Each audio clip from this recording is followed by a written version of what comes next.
isi ya none yarahindutse, nta gutabara kukibaho, ahubwo ukumva barogeze ngo reka nifatire. Bure ubupfura bwagiye hehe? Biriya ni ibiki?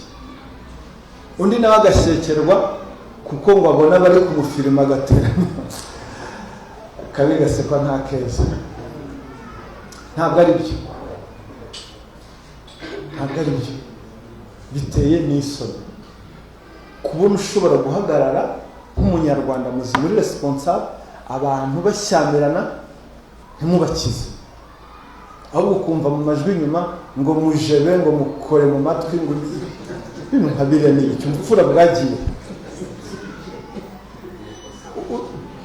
Isi ya none iteye ubwoba, aho kugira ngo umuntu atabarwe babanza gufata content.